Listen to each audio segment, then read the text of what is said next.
ਵਾਹਿਗੁਰੂ ਜੀ ਕਾ ਖਾਲਸਾ ਵਾਹਿਗੁਰੂ ਜੀ ਕੀ ਫਤਿਹ। ਸੰਗਤ ਜੀ ਅੱਜ ਆਪਾਂ ਗੁਰੂ ਗ੍ਰੰਥ ਸਾਹਿਬ ਜੀ ਦੇ ਅੰਗ 578 ਤੋਂ ਲੈ ਕੇ 580 ਤੱਕ ਸਵੈਮਨ ਬਾਣੀ ਦੀ ਵਿਚਾਰ ਕਰਦੇ ਹਾਂ ਜੀ।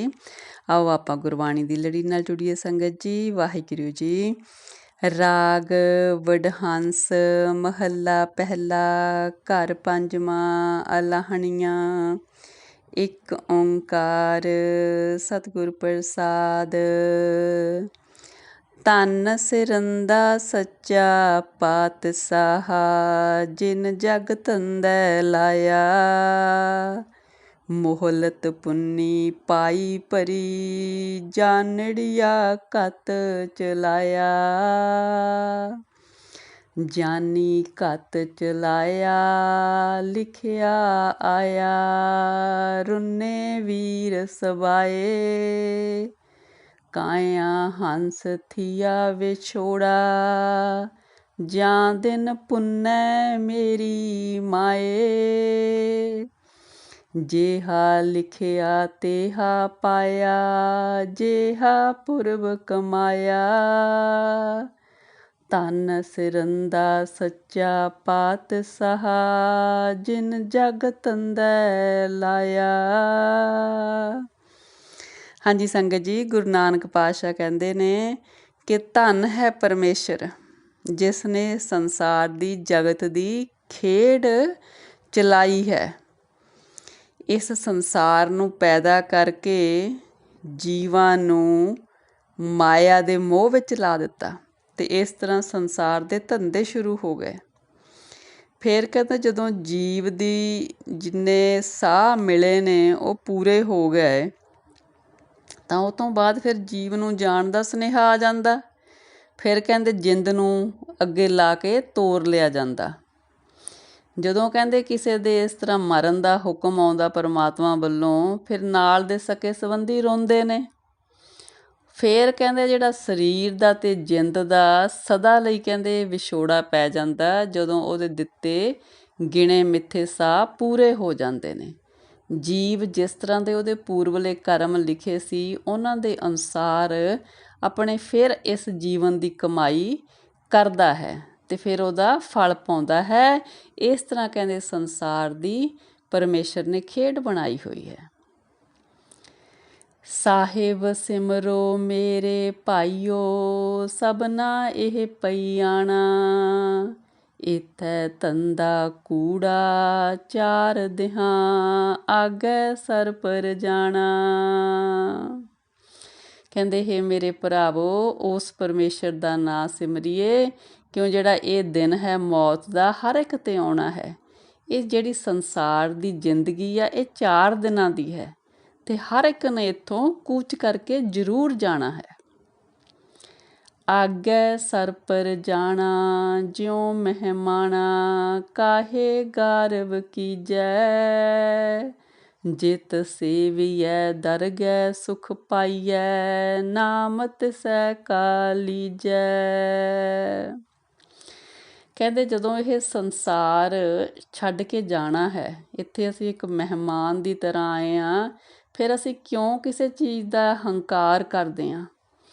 ਕਹਿੰਦੇ ਉਸ ਪਰਮੇਸ਼ਰ ਦਾ ਨਾਂ ਲਈਏ ਜਿਹਦਾ ਨਾਂ ਲਿਆ ਸਾਨੂੰ ਅੱਗੇ ਦਰਗਾਹ ਦੇ ਵਿੱਚ ਸੁੱਖ ਮਿਲਣਾ, ਉਹਦਾ ਹੀ ਨਾਂ ਜਪੀਏ। ਆਗੈ ਹੁਕਮ ਨ ਚੱਲੈ ਮੂਲੈ ਸਿਰ ਸਿਰ ਕਿਆ ਵਿਹਾਣਾ। ਸਾਹਿਬ ਸਿਮਰੋ ਮੇਰੇ ਭਾਈਓ ਸਭਨਾ ਇਹ ਪਈਆਣਾ। ਕਹਿੰਦੇ ਇਹ ਅੰਤ ਦਾ ਸਮਾਂ ਸਾਰਿਆਂ 'ਤੇ ਆਉਣਾ ਇੱਥੋਂ ਜਾਣ ਦਾ। ਫਿਰ ਆਪਾਂ ਉਸ ਪਰਮੇਸ਼ਰ ਦਾ ਨਾਂ ਸਿਮਰੀਏ। ਅੱਗੇ ਕਹਿੰਦੇ ਉਹਦੀ ਦਰਗਾਹ ਦੇ ਵਿੱਚ ਸਾਡਾ ਕੋਈ ਹੁਕਮ ਨਹੀਂ ਚੱਲਣਾ। ਜੇ ਕੋਈ ਕਹੇ ਮੈਂ ਸੰਸਾਰ ਵਿੱਚ ਹੁਕਮ ਚਲਾਇਆ ਉੱਥੇ ਵੀ ਚੱਲਣਾ। ਉੱਥੇ ਤੇ ਕਹਿੰਦੇ ਜੋ ਇੱਥੇ ਬੀਜਿਆ ਉਹਦਾ ਫਲ ਵੱਢਣਾ ਪੈਣਾ। ਜੋ ਇੱਥੇ ਕਰਮ ਕੀਤੇ ਨੇ ਉਹਨਾਂ ਦਾ ਫਲ ਉੱਥੇ ਭੋਗਣਾ ਪੈਣਾ। ਕਿਸੇ ਦਾ ਹੁਕਮ ਨਹੀਂ ਉੱਥੇ ਚੱਲਣਾ ਪਰਮੇਸ਼ਰ ਨੂੰ ਛੱਡ ਕੇ। ਜੋ ਤਿਸ ਭਾਵੈ ਸਮਰੱਥ ਸੋ ਥੀਐ ਹੀਲੜਾ ਇਹ ਸੰਸਾਰੋ। ਜਲ ਥਲ ਮਹੀਲ ਰਵ ਰਿਹਾ ਸਾਚੜਾ ਸਿਰਜਣਹਾਰੋ। ਕਹਿੰਦੇ ਸੰਸਾਰ ਵਿੱਚ ਵੀ ਅਤੇ ਪਰਲੋਕ ਵਿੱਚ ਵੀ ਉਹੀ ਹੁੰਦਾ ਹੈ ਜੋ ਉਸ ਪਰਮੇਸ਼ਰ ਨੂੰ ਭਾਉਂਦਾ ਹੈ। ਇਹ ਸੰਸਾਰ ਦੀ ਤੇ ਇੱਕ ਪਰਮੇਸ਼ਰ ਨੇ ਖੇਡ ਬਣਾਈ ਹੋਈ ਹੈ। ਉਹ ਇਹ ਖੇਡ ਕਿ ਸੰਸਾਰ ਬਣਾਇਆ ਪਰਮੇਸ਼ਰ ਨੇ, ਫਿਰ ਸੰਸਾਰ ਨੇ ਮਾਇਆ ਦੀ ਖੇਡ ਸ਼ੁਰੂ ਕਰ ਦਿੱਤੀ। ਫਿਰ ਸੰਸਾਰ ਦੇ ਵਿੱਚ ਪਰਮੇਸ਼ਰ ਨੇ ਮਾਇਆ ਦੀ ਖੇਡ ਸ਼ੁਰੂ ਕਰ ਦਿੱਤੀ। ਜੀਵ ਪਦਾਰਥਕ ਭੋਗਾਂ ਵਿੱਚ ਵਿਆਪਤ ਹੋ ਜਾਂਦੇ ਨੇ, ਗਲਤਾਨ ਹੋ ਜਾਂਦੇ ਨੇ, ਪਰਮੇਸ਼ਰ ਨੂੰ ਭੁੱਲ ਜਾਂਦੇ ਨੇ, ਫਿਰ ਦੁੱਖ ਪਾਉਂਦੇ ਨੇ। ਫਿਰ ਜਦੋਂ ਦੁਖੀ ਹੁੰਦੇ ਨੇ, ਫਿਰ ਸੁੱਖ ਲੱਭਣ ਦੇ ਲਈ ਪਰਮੇਸ਼ਰ ਦਾ ਨਾਂ ਲੈਂਦੇ ਨੇ। ਜਦੋਂ ਪਰਮੇਸ਼ਰ ਦਾ ਨਾਂ ਲੈਂਦੇ ਨੇ, ਫਿਰ ਪਰਮੇਸ਼ਰ ਵਿੱਚ ਸਮਾ ਜਾਂਦੇ ਨੇ। ਬਸ ਇਹੀ ਪਰਮੇਸ਼ਰ ਦੀ ਖੇਡ ਆ ਇਸ ਸੰਸਾਰ ਦੀ। ਕਹਿੰਦੇ ਉਹ ਪਰਮੇਸ਼ਰ ਜਿਹੜਾ ਹਰ ਇੱਕ ਜਗ੍ਹਾ 'ਤੇ ਜਲ ਵਿੱਚ, ਥਲ ਵਿੱਚ, ਪੁਲਾੜ ਵਿੱਚ, ਹਰ ਇੱਕ ਜਗ੍ਹਾ 'ਤੇ ਵਿਆਪਕ ਹੈ, ਜਿਹਨੇ ਇਸ ਧਰਤੀ ਨੂੰ ਸਿਰਜਿਆ ਹੈ, ਸਾਡੀ ਰਚਨਾ ਕੀਤੀ ਹੈ, ਉਹਦਾ ਨਾਮ ਜਪੀਏ। ਸਾਚਾ ਸਿਰਜਣਹਾਰੋ ਅਲਖ ਅਪਾਰੋ, ਤਾਕਾ ਅੰਤ ਨ ਪਾਇਆ, ਆਇਆ ਤਿਨ ਕਾ ਸਫਲ ਪਿਆ ਹੈ, ਇੱਕ ਮਨ ਜਿਨੀ ਤੇ ਆਇਆ। ਕਹਿੰਦੇ ਉਹ ਸੱਚਾ ਸਿਰਜਣਹਾਰ ਅਦ੍ਰਿਸ਼ਟ ਹੈ, ਅਪਰੰਪਰ ਹੈ, ਉਹਦਾ ਅੰਤ ਨਹੀਂ ਪਾਇਆ ਜਾ ਸਕਦਾ। ਇਸ ਸੰਸਾਰ 'ਤੇ ਆਉਣਾ ਉਸ ਜੀਵ ਦਾ ਸਫਲ ਹੈ ਜਿਹਨੇ ਇਸ ਇੱਕ ਪਰਮੇਸ਼ਰ ਨੂੰ ਧਿਆਇਆ ਹੈ। ਢਾਹੇ ਢਾਹ ਉਸਾਰੇ ਆਪੇ, ਹੁਕਮ ਸਵਾਰਨ ਹਾਰੋ, ਜੋ ਤਿਸ ਭਾਵੈ ਸਮਰੱਥ ਸੋ ਥੀਐ, ਹੀਲੜਾ ਇਹ ਸੰਸਾਰੋ। ਕਹਿੰਦੇ ਆਪਣੇ ਹੁਕਮ ਦੇ ਵਿੱਚ ਪਰਮੇਸ਼ਰ ਦੁਨੀਆ ਨੂੰ ਬਣਾਉਂਦਾ ਹੈ, ਦੁਨੀਆ ਨੂੰ ਖਤਮ ਕਰਦਾ ਹੈ। ਫਿਰ ਦੁਨੀਆ ਦੇ ਆਤਮਿਕ ਜੀਵਨ ਨੂੰ ਸਵਾਰਨ ਵਾਲਾ ਵੀ ਆਪ ਹੀ ਹੈ। ਇਹ ਕਹਿੰਦੇ ਉਹਨੇ ਸੰਸਾਰ ਦੀ ਖੇਡ ਇੱਦਾਂ ਦੀ ਬਣਾਈ ਹੈ। ਨਾਨਕ ਰੁੰਨਾ ਬਾਬਾ ਜਾਣੀਐ, ਜੇ ਰੋਵੈ ਲਾਏ ਪਿਆਰੋ, ਵਾਲੇ ਵੇ ਕਾਰਨ ਬਾਬਾ ਰੋਵੀਐ, ਰੋਵਣ ਸਗਲ ਵਿਕਾਰੋ। ਕਹਿੰਦੇ ਜੇ ਤੇ ਕੋਈ ਜੀਵ ਪਰਮੇਸ਼ਰ ਦੇ ਵਿਛੋੜੇ ਨੂੰ ਮਹਿਸੂਸ ਕਰਕੇ ਸੱਚਾ ਰੋ ਰਿਹਾ, ਉਹ ਤੇ ਸੱਚਾ ਰੋਣਾ। ਬਾਕੀ ਜੋ ਕਹਿੰਦੇ ਜੀਵ ਪਦਾਰਥਾਂ ਲਈ ਰੋ ਰਹੇ ਨੇ, ਉਹ ਤੇ ਝੂਠਾ ਰੋਣਾ, ਉਹ ਤੇ ਵਿਕਾਰਾਂ ਲਈ ਰੋਣਾ। ਰੋਵਣ ਸਗਲ ਵਿਕਾਰੋ, ਗਾਫਲ ਸੰਸਾਰੋ, ਮਾਇਆ ਕਾਰਨ ਰੋਵੈ, ਚੰਗਾ ਮੰਦਾ ਕਿਛ ਸੂਝੈ ਨਾਹੀ, ਇਹ ਤਨ ਐਵੈ ਖੋਵੈ। ਕਹਿੰਦੇ ਸੰਸਾਰ ਤੇ ਮਾਇਆ ਦੀ ਖਾਤਰ ਰੋ ਰਿਹਾ, ਪਰਮਾਤਮਾ ਦੀ ਖਾਤਰ ਨਹੀਂ ਰੋ ਰਿਹਾ। ਫਿਰ ਸੰਸਾਰ ਦੇ ਜੀਵਾਂ ਨੂੰ ਚੰਗੇ ਮੰਦੇ ਦੀ ਕੋਈ ਪਹਿਚਾਣ ਨਹੀਂ ਗੀ। ਪਦਾਰਥਾਂ ਦੀ ਰੋਂਦੇ ਨੇ ਤੇ ਆਪਣਾ ਜੀਵਨ ਵਿਅਰਥ ਚਲਾ ਜਾਂਦਾ ਉਹਨਾਂ ਦਾ। ਇੱਥੇ ਆਇਆ ਸਭ ਕੋ ਜਾਸੀ, ਕੂੜ ਕਰੋ ਅਹੰਕਾਰੋ, ਨਾਨਕ ਰੁੰਨਾ ਬਾਬਾ ਜਾਣੀਐ, ਜੇ ਰੋਵੈ ਲਾਏ ਪਿਆਰੋ। ਕਹਿੰਦੇ ਸੰਸਾਰ ਵਿੱਚ ਜੋ ਵੀ ਆਇਆ ਉਹਨੇ ਇੱਕ ਦਿਨ ਇੱਥੋਂ ਕੂਚ ਕਰ ਜਾਣਾ। ਫਿਰ ਕਹਿੰਦੇ ਜੀਵ ਜੋ ਹੰਕਾਰ ਕਰਦੇ ਨੇ, ਝੂਠਾ ਹੀ ਹੰਕਾਰ ਹੋਇਆ ਨਾ। ਜਦੋਂ ਜੀਵ ਆਪ ਹੀ ਝੂਠਾ, ਸੱਚਾ ਕੁਛ ਹੈ ਹੀ ਨਹੀਂ, ਫਿਰ ਹੰਕਾਰ ਕਿਸ ਚੀਜ਼ ਦਾ। ਨਾਨਕ ਜੀ ਕਹਿੰਦੇ ਨੇ ਰੋਣਾ ਪਰਮੇਸ਼ਰ ਤੋਂ, ਜੋ ਜੀਵ ਵਿਛੋੜੇ ਨੂੰ ਮਹਿਸੂਸ ਕਰਕੇ ਰੋ ਰਿਹਾ ਉਹੀ ਸੱਚਾ ਹੈ। ਬਾਕੀ ਜੋ ਸੰਸਾਰਕ ਪਦਾਰਥਾਂ ਲਈ ਰੋਣਾ ਹੈ, ਉਹ ਤੇ ਕਹਿੰਦੇ ਝੂਠਾ ਰੋਣਾ ਹੈ। ਵਡਹੰਸ ਮਹੱਲਾ ਪਹਿਲਾ, ਆਵੋ ਮਿਲੋ ਸਹੇਲੀਓ, ਸਚੜਾ ਨਾਮ ਲਏ ਹਾਂ, ਰੋਵੈ ਬਿਰਹਾ ਤਨ ਕਾ ਆਪਣਾ, ਸਾਹਿਬ ਸੰਭਾਲੇ ਹਾਂ। ਸਾਹਿਬ ਸੰਭਾਲੈ ਪੰਥ ਨਿਹਾਲੈ, ਅਸਾਂ ਪਿਓਥੈ ਜਾਣਾ, ਜਿਸ ਕਾ ਕੀਆ ਤਿਨ ਹੀ ਲੀਆ, ਹੋਆ ਤਿਸੈ ਕਾ ਪਾਣਾ। ਜੋ ਤਿਨ ਕਰ ਪਾਇਆ ਸੋ ਆਗੇ ਆਇਆ, ਅਸੀਂ ਕੀ ਹੁਕਮ ਕਰਿਆ, ਆਵੋ ਮਿਲੋ ਸਹੇਲੀਓ, ਸਚੜਾ ਨਾਮ ਲਏ ਹਾਂ। ਕਹਿੰਦੇ ਆਵੋ ਸਤ ਸੰਗੀ ਸਹੇਲਿਓ, ਅਸੀਂ ਮਿਲ ਕੇ ਸੰਗਤ ਦੇ ਵਿੱਚ ਉਸ ਪਰਮੇਸ਼ਰ ਦਾ ਨਾਂ ਲਈਏ। ਕਹਿੰਦੇ ਉਸ ਪਰਮੇਸ਼ਰ ਦਾ ਜਿਹਦੇ ਕੋਲੋਂ ਸਾਡਾ ਵਿਛੋੜਾ ਹੋ ਗਿਆ, ਉਸ ਪਰਮੇਸ਼ਰ ਦਾ ਨਾਂ ਹਿਰਦੇ ਵਿੱਚ ਸੰਭਾਲੀਏ, ਹਿਰਦੇ ਵਿੱਚ ਉਸ ਪਰਮੇਸ਼ਰ ਨੂੰ ਚੇਤੇ ਕਰੀਏ ਅਤੇ ਉਸ ਰਸਤੇ ਨੂੰ ਵੀ ਦੇਖੀਏ ਜਿੱਥੇ ਅਸੀਂ ਜਾਣਾ ਹੈ, ਜਿੱਥੇ ਸਭ ਨੇ ਹੀ ਜਾਣਾ ਹੈ, ਪਰਲੋਕ ਦਾ ਰਸਤਾ। ਕਹਿੰਦੇ ਇਹ ਪਰਮੇਸ਼ਰ ਜਿੰਦ ਆਪ ਹੀ ਸਾਨੂੰ ਦਿੰਦਾ ਹੈ, ਫਿਰ ਜਿੰਦ ਆਪ ਹੀ ਕੱਢ ਲੈਂਦਾ ਹੈ, ਸਭ ਕੁਛ ਉਹਦੀ ਰਜ਼ਾ ਦੇ ਵਿੱਚ ਹੁੰਦਾ ਹੈ ਅਤੇ ਜੀਵ ਨੂੰ ਉੱਥੇ ਪਰਲੋਕ ਵਿੱਚ ਉਹੀ ਮਿਲਦਾ ਹੈ ਜੋ ਉਸਨੇ ਇੱਥੇ ਬੀਜਿਆ ਹੁੰਦਾ ਹੈ। ਆਪਣਾ ਬੀਜਿਆ ਹੀ ਵੱਢਦਾ ਹੈ, ਕੋਈ ਉੱਥੇ ਕਿਸੇ ਦਾ ਹੁਕਮ ਨਹੀਂ ਚੱਲਦਾ ਪਰਮੇਸ਼ਰ ਤੋਂ ਬਿਨਾਂ, ਉਹ ਜੀਵ ਦੇ ਕਰਮਾਂ ਦੇ ਅਨੁਸਾਰ ਚੱਲਦਾ ਹੈ। ਕਹਿੰਦੇ ਆਓ ਉਸ ਸੱਚੇ ਦਾ ਨਾਂ ਲਈਏ।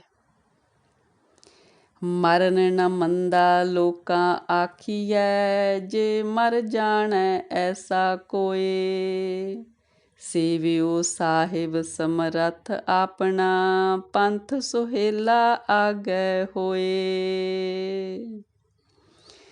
ਕਹਿੰਦੇ ਮਰਨ ਨੂੰ ਮਾੜਾ ਕਿਹਾ ਜਾਂਦਾ, ਪਰ ਕਹਿੰਦੇ ਐਸੀ ਮਰਨੀ ਨੂੰ ਮਾੜਾ ਨਹੀਂ ਕਹਿਣਾ ਚਾਹੀਦਾ ਜਿਸ ਜੀਵ ਨੇ ਜੀਵਦਿਆਂ ਮੁਕਤੀ ਪਾ ਲਈ ਆ।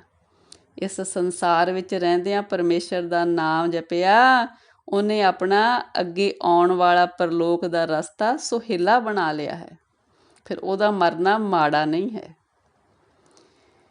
ਪੰਥ ਸੁਹੇਲੇ ਜਾਵੋ ਤਾਂ ਫਲ ਪਾਵੋ, ਆਗੇ ਮਿਲੇ ਵਡਾਈ, ਭੇਟੈ ਸਿਉ ਜਾਵੋ ਸੱਚ ਸਮਾਵੋ, ਤਾਂ ਪਤ ਲੇਖੈ ਪਾਈ। ਕਹਿੰਦੇ ਜਿਹੜੇ ਜੀਵਾਂ ਨੇ ਇੱਥੇ ਪਰਮੇਸ਼ਰ ਦੇ ਨਾਮ ਦੀ ਕਮਾਈ ਕੀਤੀ ਆ, ਉਹ ਭੇਟਾ ਇਕੱਠੀ ਕੀਤੀ ਆ, ਉਹਦੇ ਨਾਲ ਜਾਂਦੇ ਨੇ, ਉਹ ਫਿਰ ਪਰਮੇਸ਼ਰ ਦੀ ਦਰਗਾਹ ਦੇ ਵਿੱਚ ਇੱਜ਼ਤ ਪਾਉਂਦੇ ਨੇ। ਉਹਨਾਂ ਦਾ ਆਉਣ ਵਾਲਾ ਜਿਹੜਾ ਅਗਲਾ ਪਰਲੋਕ ਦਾ ਰਸਤਾ ਉਹ ਬੜਾ ਸੁਹੇਲਾ ਬਣਿਆ ਹੁੰਦਾ, ਕਿਉਂਕਿ ਉਹਨਾਂ ਨੇ ਨਾਮ ਦੀ ਕਮਾਈ ਦਾ ਨਿਸ਼ਾਨ ਇਕੱਠਾ ਕੀਤਾ ਅਤੇ ਪਰਮੇਸ਼ਰ ਦੀ ਦਰਗਾਹ ਵਿੱਚ ਉਹਨਾਂ ਨੂੰ ਵਡਿਆਈ ਮਿਲਦੀ ਆ। ਮਹਿਲੀ ਜਾਏ ਪਾਵੋ ਖਸਮੈ ਪਾਵੋ, ਰੰਗ ਸਿਉ ਰਲੀਆਂ ਮਾਣੈ, ਮਰਨ ਨ ਮੰਦਾ ਲੋਕਾਂ ਆਖੀਐ, ਜੇ ਕੋਈ ਮਰ ਜਾਣੈ।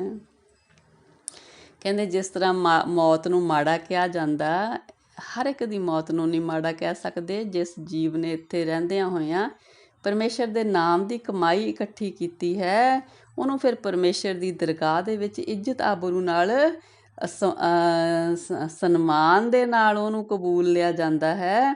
ਉਹ ਪਰਮੇਸ਼ਰ ਦੀ ਦਰਗਾਹ ਦੇ ਵਿੱਚ ਪਰਮੇਸ਼ਰ ਨੂੰ ਪ੍ਰਸੰਨ ਕਰਦਾ ਹੈ ਜੀਵ, ਅਤੇ ਉੱਥੇ ਉਹ ਆਨੰਦ ਮਾਣਦਾ ਹੈ। ਉਸ ਜੀਵ ਦਾ ਮਰਨਾ ਮਾੜਾ ਨਹੀਂ ਆਖਿਆ ਜਾ ਸਕਦਾ, ਕਿਉਂਕਿ ਉਹਨੂੰ ਮੌਤ ਦੇ ਉੱਪਰ ਵੀ ਆਨੰਦ ਹੀ ਮਿਲਣਾ ਹੈ ਪਰਮੇਸ਼ਰ ਦੀ ਦਰਗਾਹ ਦੇ ਵਿੱਚ।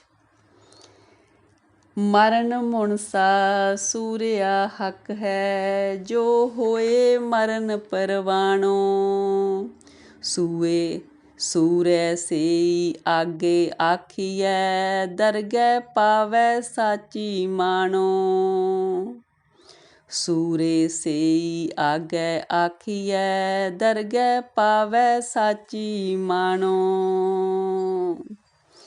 ਕਹਿੰਦੇ ਜਿਹੜੇ ਇੱਥੋਂ ਪਰਮੇਸ਼ਰ ਦੀ ਕਮਾਈ ਦੇ ਨਾਲ ਜਾਂਦੇ ਨੇ, ਉਹ ਸੂਰਮਿਆਂ ਵਾਂਗ ਜਾਣਦੇ ਨੇ। ਉਹਨਾਂ ਦਾ ਜਿਹੜਾ ਮਰਨਾ ਉਹ ਸੂਰਮਗਤੀ ਦਾ ਮਰਨਾ, ਉਹ ਪਰਮੇਸ਼ਰ ਦੀ ਦਰਗਾਹ ਵਿੱਚ ਪ੍ਰਵਾਨ ਹੋ ਜਾਂਦੇ ਨੇ। ਉਹੀ ਕਹਿੰਦੇ ਸੂਰੇ ਆਖੇ ਜਾਂਦੇ ਨੇ ਜੋ ਪਰਮੇਸ਼ਰ ਦੀ ਦਰਗਾਹ ਦੇ ਵਿੱਚ ਪ੍ਰਵਾਨ ਹੋ ਜਾਂਦੇ ਨੇ, ਇੱਜ਼ਤ ਨਾਲ ਜਾਂਦੇ ਨੇ, ਕਿਉਂਕਿ ਉਹਨਾਂ ਦੇ ਕੋਲ ਪਰਮੇਸ਼ਰ ਦੇ ਨਾਮ ਦੀ ਕਮਾਈ ਦੀ ਟਿਕਟ ਹੁੰਦੀ ਹੈ, ਨਿਸ਼ਾਨ ਹੁੰਦਾ, ਉਹ ਸੂਰੇ ਹੁੰਦੇ ਨੇ। ਦਰਗਹਿ ਮਾਣ ਪਾਵੈ ਪਤ ਸਿਉ ਜਾਵੈ, ਆਗੇ ਦੁਖ ਨ ਲਾਗੈ, ਕਰ ਏਕ ਧਿਆਵੈ ਤਾਂ ਫਲ ਪਾਵੈ, ਜਿਤ ਸੇਵੀਐ ਭਉ ਭਾਗੈ। ਕਹਿੰਦੇ ਕਿਉਂਕਿ ਉਹਨਾਂ ਨੇ ਇੱਕ ਪਰਮੇਸ਼ਰ ਦੇ ਨਾਮ ਦੀ ਕਮਾਈ ਕੀਤੀ ਹੁੰਦੀ ਆ, ਫਿਰ ਉਹ ਪਰਮੇਸ਼ਰ ਦੀ ਦਰਗਾਹ ਵਿੱਚ ਬੜੇ ਮਾਣ ਸਤਿਕਾਰ ਨਾਲ ਜਾਂਦੇ ਨੇ। ਉਹਨਾਂ ਨੂੰ ਅੱਗੇ ਕੋਈ ਦੁੱਖ ਨਹੀਂ ਮਿਲਦਾ ਹੈ।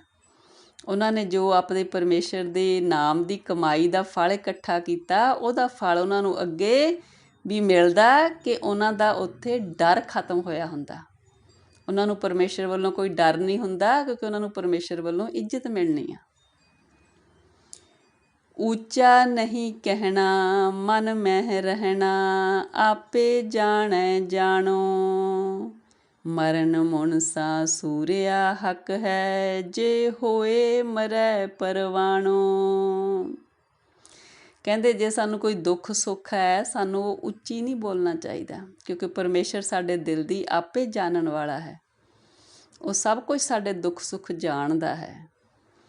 ਕਹਿੰਦੇ ਜਿਹੜਾ ਮਰਨਾ ਹੈ ਉਹ ਸੂਰਮਿਆਂ ਵਰਗਾ ਮਰਨਾ ਹੈ ਉਹਨਾਂ ਦਾ, ਜੋ ਇੱਥੋਂ ਪਰਮੇਸ਼ਰ ਦੀ ਕਮਾਈ ਦੇ ਨਾਲ ਨਾਮ ਦੀ ਨਾਲ ਜਾਂਦੇ ਨੇ ਅਤੇ ਅੱਗੇ ਪਰਮੇਸ਼ਰ ਦੀ ਦਰਗਾਹ ਦੇ ਵਿੱਚ ਪ੍ਰਵਾਨ ਹੋ ਜਾਂਦੇ ਨੇ, ਉਹਨਾਂ ਨੂੰ ਇੱਜ਼ਤ ਮਿਲਦੀ ਹੈ।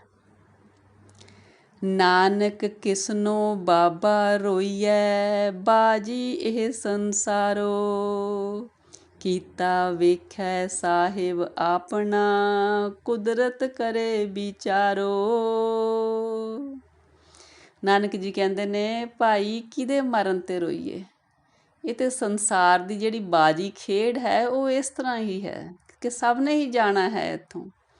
ਕਹਿੰਦੇ ਉਹ ਪਰਮੇਸ਼ਰ ਜੀਵਾਂ ਨੂੰ ਬਣਾਉਂਦਾ ਹੈ, ਪੈਦਾ ਕਰਦਾ ਹੈ, ਉਹਨਾਂ ਦੀ ਪਾਲਣਾ ਕਰਦਾ ਹੈ, ਫਿਰ ਆਪਣੀ ਕੁਦਰਤ ਦੀ ਸੰਭਾਲ ਵੀ ਆਪ ਕਰਦਾ ਹੈ। ਕੁਦਰਤ ਵਿਚਾਰੇ ਧਾਰਨ ਧਾਰੇ, ਜਿਨ ਕੀਆ ਸੋ ਜਾਣੈ, ਆਪੇ ਵੇਖੈ ਆਪੇ ਬੂਝੈ, ਆਪੇ ਹੁਕਮ ਪਛਾਣੈ। ਕਹਿੰਦੇ ਪਰਮੇਸ਼ਰ ਆਪਣੀ ਕੁਦਰਤ ਦੀ ਸੰਭਾਲ ਕਰਦਾ ਹੈ, ਉਹਨੂੰ ਆਸਰਾ ਦਿੰਦਾ ਹੈ, ਉਹਦੇ ਬਾਰੇ ਸਭ ਕੁਝ ਜਾਣਦਾ ਹੈ ਜੋ ਕੁਦਰਤ ਵਿੱਚ ਵਾਪਰ ਰਿਹਾ ਹੈ।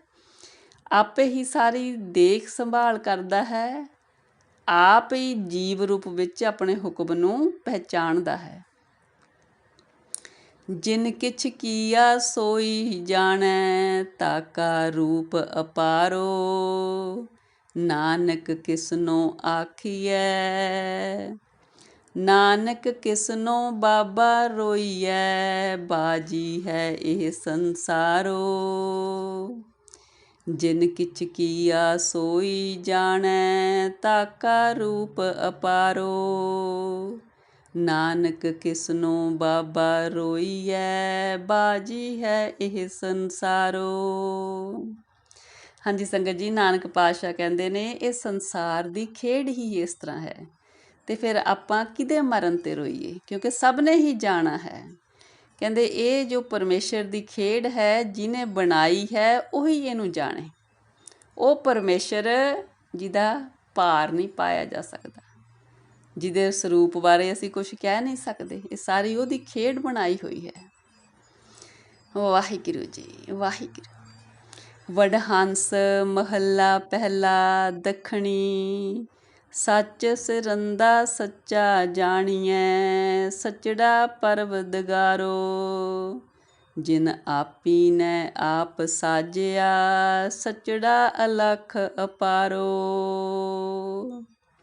ਕਹਿੰਦੇ ਉਹ ਪਰਮੇਸ਼ਰ ਜਿਹਨੇ ਇਹ ਜਗਤ ਦੀ ਰਚਨਾ ਕੀਤੀ ਹੈ, ਉਹ ਆਪ ਹੀ ਕਹਿੰਦੇ ਇਹਦੀ ਸੰਭਾਲ ਵੀ ਕਰ ਰਿਹਾ ਹੈ, ਪਾਲਣਾ ਵੀ ਕਰ ਰਿਹਾ ਹੈ, ਅਤੇ ਸੱਚਾ ਸਿਰਫ ਉਹ ਆਪ ਇਕੱਲਾ ਹੀ ਹੈ, ਬਾਕੀ ਸਭ ਕੁਝ ਆਉਣ ਜਾਣ ਵਾਲਾ ਹੈ। ਕਹਿੰਦੇ ਉਹ ਪਰਮੇਸ਼ਰ ਜਿਹਨੇ ਆਪਣੇ ਆਪ ਤੋਂ ਸ੍ਰਿਸ਼ਟੀ ਦੀ ਰਚਨਾ ਕੀਤੀ ਹੈ, ਉਹ ਅਦ੍ਰਿਸ਼ਟ ਹੈ, ਉਹ ਅਪਾਰ ਹੈ, ਅਸੀਂ ਉਹਦਾ ਅੰਤ ਨਹੀਂ ਪਾ ਸਕਦੇ। ਦੋਏ ਪੁੜ ਜੋੜ ਵਿਛੋੜੀਅਨ, ਗੁਰ ਬਿਨ ਘੋਰ ਅੰਧਾਰੋ, ਸੂਰਜ ਚੰਦ ਸਿਰਜੀਅਨ, ਅਹਨਸ ਚਲਤ ਵਿਚਾਰੋ। ਕਹਿੰਦੇ ਪਰਮੇਸ਼ਰ ਨੇ ਧਰਤੀ ਅਤੇ ਆਕਾਸ਼ ਦੇ ਦੋ ਪੁੜ ਜੋੜ ਦਿੱਤੇ ਅਤੇ ਵਿੱਚ ਸੰਸਾਰ ਦੀ ਰਚਨਾ ਕਰ ਦਿੱਤੀ, ਵਿੱਚ ਮਾਇਆ ਦਾ ਮੋਹ ਪਾ ਦਿੱਤਾ। ਇਸ ਮਾਇਆ ਦੇ ਮੋਹ ਤੋਂ, ਗੁਰੂ ਤੋਂ ਬਿਨਾਂ ਕੋਈ ਇਸ ਹਨੇਰੇ 'ਚੋਂ ਜੀਵ ਨੂੰ ਕੱਢ ਨਹੀਂ ਸਕਦਾ, ਇਸ ਮਾਇਆ ਦੇ ਮੋਹ ਤੋਂ। ਫਿਰ ਕਹਿੰਦੇ ਸੂਰਜ ਚੰਦ ਬਣਾ ਦਿੱਤੇ, ਜਿਨ੍ਹਾਂ ਕਰਕੇ ਦਿਨ ਰਾਤ ਬਣਨ ਲੱਗ ਗਏ ਅਤੇ ਦੁਨੀਆ ਦੀ ਖੇਡ ਸ਼ੁਰੂ ਕਰ ਦਿੱਤੀ। ਸੱਚੜਾ ਸਾਹਿਬ ਸੱਚ ਤੂੰ, ਸੱਚੜਾ ਦੇਹ ਪਿਆਰੋ, ਰਹਾਓ। ਕਹਿੰਦੇ ਹੇ ਸੱਚੇ ਪਰਮੇਸ਼ਰ ਜੀ, ਤੂੰ ਆਪ ਸੱਚ ਹੈ, ਸਾਨੂੰ ਜੀਵਾਂ ਨੂੰ ਆਪ ਦਾ ਸੱਚਾ ਪਿਆਰ ਦੇ ਦੇ। ਅਸੀਂ ਤੇਰੇ 'ਚ ਪ੍ਰੀਤ ਪਾ ਸਕੀਏ। ਤੁਧ ਸਿਰਜੀ ਮੇਦਨੀ ਦੁੱਖ ਸੁਖ ਦੇਵਨ ਹਾਰੋ, ਨਾਰੀ ਪੁਰਖ ਸਿਰਜੀਐ ਬਿਖ ਮਾਇਆ ਮੋਹ ਪਿਆਰੋ। ਕਹਿੰਦੇ ਪਰਮੇਸ਼ਰ ਜੀ ਤੁਸੀਂ ਇਹ ਸ੍ਰਿਸ਼ਟੀ ਦੀ ਰਚਨਾ ਕੀਤੀ, ਜੀਵ ਨੂੰ ਦੁੱਖ ਸੁੱਖ ਦੇਣੇ ਕਰਨੇ। ਜੀਵ ਨੂੰ ਦੁੱਖ ਸੁੱਖ ਵੀ ਪਰਮੇਸ਼ਰ ਦੀ ਰਜ਼ਾ ਵਿੱਚ ਆਉਂਦੇ ਨੇ। ਫਿਰ ਨਾਰੀ ਪੁਰਖ ਬਣਾਏ, ਫਿਰ ਇਹ ਸੰਸਾਰ ਦੇ ਵਿੱਚ ਮਾਇਆ ਰੂਪੀ ਜਿਹੜੀ ਜ਼ਹਿਰ ਆ ਇਹਦਾ ਪਿਆਰ ਪਾਇਆ। ਖਾਣੀ ਬਾਣੀ ਤੇਰੀਆਂ ਦੇਹ ਜੀਆਂ ਆਧਾਰੋ, ਫਿਰ ਸੰਸਾਰ ਦੀਆਂ ਖਾਣੀਆਂ ਬਾਣੀਆਂ ਸਭ ਕੁਛ ਬਣਾਇਆ ਤੇ ਜੀਵਾਂ ਨੂੰ ਆਪਣਾ ਆਸਰਾ ਦੇਣਾ ਸ਼ੁਰੂ ਕੀਤਾ। ਕੁਦਰਤ ਤਖਤ ਰਚਾਇਆ ਸੱਚ ਨਿਬੇੜਨ ਹਾਰੋ, ਫਿਰ ਪਰਮੇਸ਼ਰ ਨੇ ਕਹਿੰਦੇ ਇਹ ਕੁਦਰਤ ਦਾ ਤਖਤ ਬਣਾਇਆ ਆਪਦੇ ਬੈਠਣ ਲਈ, ਜਿੱਥੇ ਬੈਠ ਕੇ ਉਹ ਸੱਚ ਦਾ ਨਿਬੇੜਾ ਕਰਦਾ, ਜੀਵਾਂ ਦੇ ਲੇਖਿਆਂ ਦਾ ਨਿਬੇੜਾ ਕਰਦਾ। ਹਾਂਜੀ ਸੰਗਤ ਜੀ, ਇੰਨੀਆਂ ਵਿਚਾਰਾਂ ਪ੍ਰਵਾਨ ਕਰਨੀਆਂ ਜੀ, ਵਿਚਾਰਾਂ ਦੀ ਸਾਂਝ ਪਾਉਂਦਿਆਂ ਹੋਈਆਂ ਅਨੇਕਾਂ ਗਲਤੀਆਂ ਬਖਸ਼ਣੀਆਂ ਜੀ। ਸਤਿਗੁਰੂ ਜੀ ਪਰਮੇਸ਼ਰ ਜੀ ਆਪ ਦੀ ਤੁਰਕੀ ਬਾਣੀ ਦੀ ਵਿਚਾਰ ਕਰਦਿਆਂ, ਬਾਣੀ ਪੜ੍ਹਦਿਆਂ ਹੋਈਆਂ ਬੇਅੰਤ ਗਲਤੀਆਂ ਇਸ ਬੱਚੀ ਨੂੰ ਅਣਜਾਣ ਸਮਝ ਕੇ ਬਖਸ਼ਣੀਆਂ ਜੀ। ਅੱਗੇ ਤੋਂ ਸੁਮੱਤ ਦੇਣੀ ਸਤਿਗੁਰੂ ਜੀ। ਵਾਹਿਗੁਰੂ ਜੀ ਕਾ ਖਾਲਸਾ, ਵਾਹਿਗੁਰੂ ਜੀ ਕੀ ਫਤਿਹ ਜੀ।